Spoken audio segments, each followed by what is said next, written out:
Buenos días, hermanos, Dios les bendiga. Estamos a día 4 del mes de enero del año 2025. Continuamos nuestra lectura bíblica en el primer libro de Samuel, capítulo 16, versículo 1 en adelante. Samuel unge a David. Dijo Jehová a Samuel: ¿hasta cuándo llorarás a Saúl, habiéndolo yo desechado, para que no reine sobre Israel? Llena tu cuerno de aceite y ven, te enviaré a Isaí de Belén, porque de sus hijos me he provisto de rey. Y dijo Samuel: ¿cómo iré? Si Saúl lo supiera, me mataría. Jehová respondió: toma contigo una becerra de la vacada y di: a ofrecer sacrificio a Jehová he venido. Y llama a Isaí al sacrificio, y yo te enseñaré lo que has de hacer, y me ungirás al que yo te dijere. Hizo pues Samuel como le dijo Jehová. Y luego que él llegó a Belén, los ancianos de la ciudad salieron a recibirle con miedo y dijeron: ¿es pacífica tu venida? Él respondió: sí, vengo a ofrecer sacrificio a Jehová. Santificaos y venid conmigo al sacrificio. Y santificando él a Isaí y a sus hijos, los llamó al sacrificio.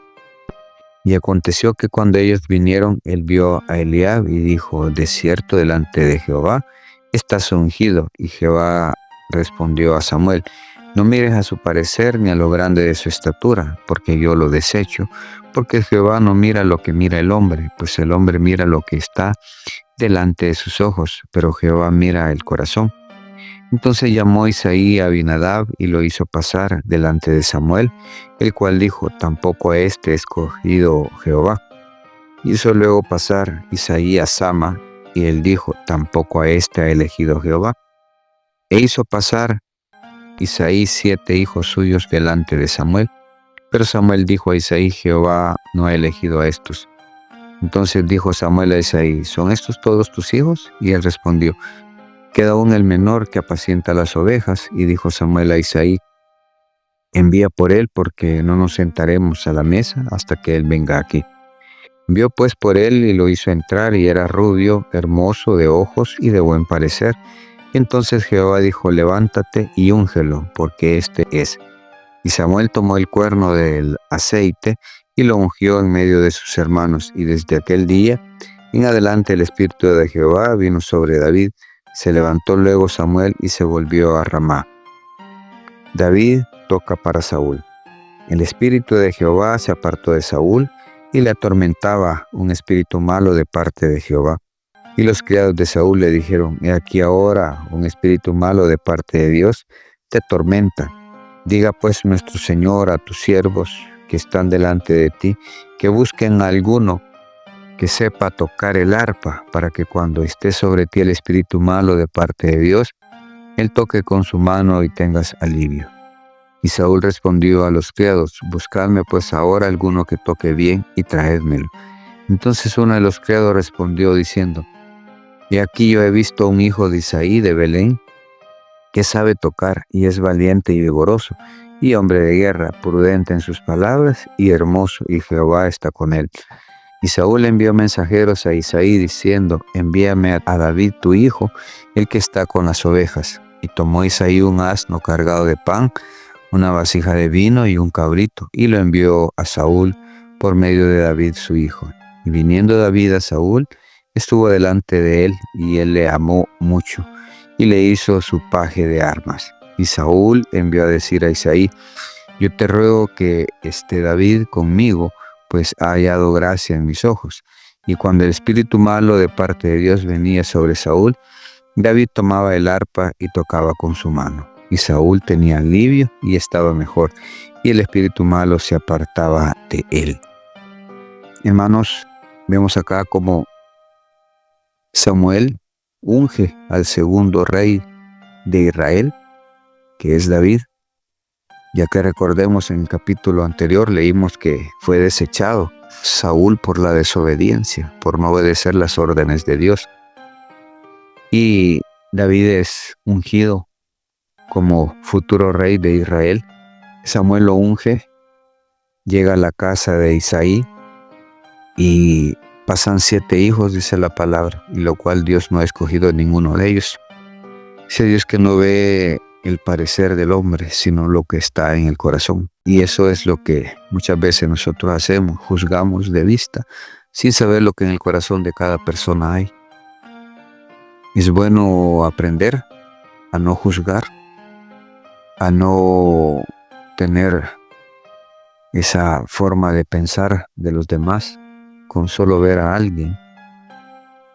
Es bueno conocer a las personas para poder juzgar o hacernos un criterio de aquella persona.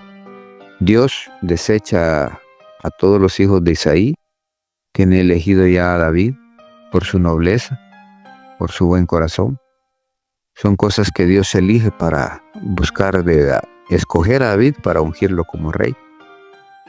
Y se muestra que desde aquel día dice que fue ungido, el Espíritu de Dios estaba con David. Y vemos cómo en este caso Dios manda a un espíritu malo para que atormente a Saúl.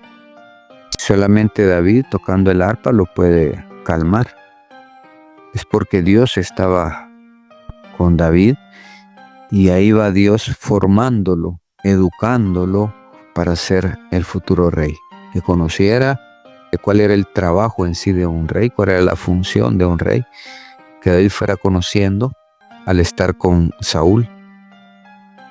Dios está con David porque Él lo ha escogido y Él lo hace su rey. Ya está ungido, así es que será el próximo rey de Israel al morir Saúl. Hermanos, que nuestro buen corazón, que nuestras acciones, no que por obra seamos salvos, sino que por ser hijos de Dios, por ser cristianos, debemos de hacer buenas obras, que se muestre lo que hay dentro de nosotros, así como Jesús vino y Él comenzó a hacer bien a todas las personas que se le acercaron. A nadie le juzgó, a nadie le criticó, a nadie le negó porque fuera pecador o porque había hecho cosas malas antes, sino que Él simple y sencillamente sanó, sin ver, sin pensar en qué había hecho esta persona. Simple y sencillamente vino e hizo el bien. Y eso es lo que tenemos que aprender nosotros. No juzgar a nadie, sino que simple y sencillamente si está en nuestras manos el ayudar a alguien, ayudémoslo. Si está en nuestro poder hacerlo, ¿por qué no vamos a ayudar a aquel necesitado? Con algo material, con una palabra de aliento. Tenemos que aprender a ser buenos hijos de Dios, haciendo el bien. Y eso es lo que Dios vio en David. ¿Qué es lo que está viendo en nuestro corazón cuando hacemos obras? Él mismo cuando discute, cuando pelea con su pueblo, dice que está harto. Allá en Isaías capítulo 1 les habla que ya está harto de su fiesta solemne, de sus sacrificios. Dice que cuando vienen a mis atrios, vienen a hollar mis atrios porque sus manos están manchadas de sangre. Y eso es lo que dice. ¿Será que nuestras obras están así? ¿No estamos haciendo buenas obras de corazón como verdaderos hijos de Dios? Es hora. Dios está viendo el corazón del hombre. No está viendo su parte física. Está viendo su corazón, cómo estamos actuando. Como hijos de Dios es hora que agrademos a nuestro Padre con nuestro corazón. Bendiciones, hermanos. Esto ha sido un cafecito para el alma.